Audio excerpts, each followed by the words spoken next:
मोटू पतलू और जादुई पेड़। फुरफुरी नगर में एक दिन मोटू और पतलू अपने घर के बाहर बैठे थे जब अचानक उन्हें जॉन का हंसने की आवाज सुनाई दी। जॉन के हाथ में एक रहस्यमय किताब थी और वह जोर जोर से हंस रहा था।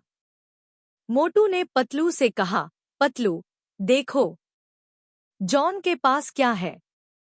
चलो, चलकर देखते हैं। दोनों जॉन के पास पहुंचे और पूछा, जॉन, तुम इतना खुश क्यों हो? जॉन ने चालाकी से कहा, तुम्हें इससे क्या? ये एक जादुई किताब है। इसमें एक जादुई पेड़ का राज है जो सोने के फल देता है। लेकिन मैं तुम्हें कुछ नहीं बताऊंगा। मोटू ने कहा, पतलू, हमें भी वो जादुई पेड़ खोजना होगा। पतलू ने सोचा, जॉन की किताब में जरूर कोई सुराग होगा। रात को मोटू और पतलू ने योजना बनाई। वे चुपके से जॉन के घर गए और उसकी किताब को चुराकर पढ़ा। उसमें लिखा था कि जादुई पेड़ जंगल के बीचों बीच है और उस पेड़ को ढूंढने के लिए 7 रंगों की इंद्रधनुष की जरूरत है।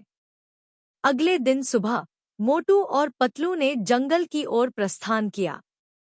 रास्ते में उन्हें घसीटाराम, चिंगम और डॉक्टर झटका भी मिल गए। सबने मिलकर इंद्रधनुष की तलाश शुरू की।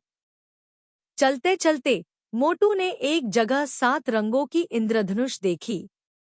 वे सभी उस दिशा में भागे। इंद्रधनुष के पास पहुंचकर उन्होंने देखा कि एक बहुत ही विशाल और चमकीला पेड़ खड़ा है जिसके फल सोने के थे। मोटू ने खुश होकर कहा, पतलू, यह वही जादुई पेड़ है। लेकिन जैसे ही मोटू ने पेड़ के फल को छूने की कोशिश की, पेड़ ने जोर से हिलना शुरू कर दिया और पेड़ की जड़ें जमीन से बाहर निकलकर चारों ओर लहराने लगी। सब डरकर पीछे हट गए। पतलू ने सुझाया, हमें इस पेड़ से अच्छे तरीके से बात करनी चाहिए। हो सकता है ये हमारी बात माने। पतलू ने पेड़ से कहा, ओ जादुई पेड़, हम तुम्हारे सोने के फल नहीं चुराना चाहते। हम बस तुम्हारे बारे में जानने आए हैं। कृपया हमें अपने बारे में बताओ।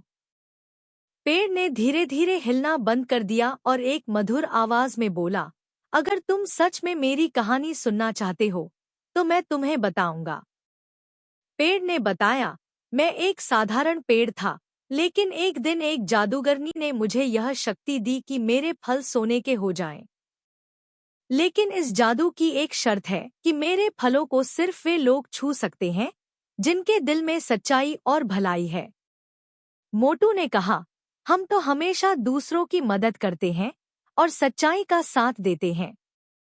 पेड़ ने मुस्कुराते हुए कहा, तो तुम मेरे फल ले सकते हो, लेकिन याद रखना, इन्हें केवल अच्छे कार्यों के लिए ही इस्तेमाल करना। मोटू, पतलू और उनके दोस्तों ने पेड़ से सोने के फल लिए और वादा किया कि वे उन्हें फुरफुरी नगर के भले के लिए इस्तेमाल करेंगे।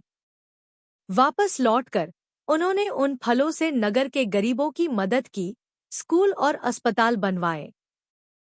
जॉन ने जब यह देखा तो उसने भी सबक सीखा और मोटू पतलू की तरह अच्छे काम करने की ठानी। इस तरह फुरफुरी नगर में सब खुशी खुशी रहने लगे। और इस तरह मोटू और पतलू ने अपनी अच्छाई और समझदारी से जादुई पेड़ का रहस्य सुलझाया और सभी की मदद की। अंत। Comment, share and subscribe my channel for cartoon video.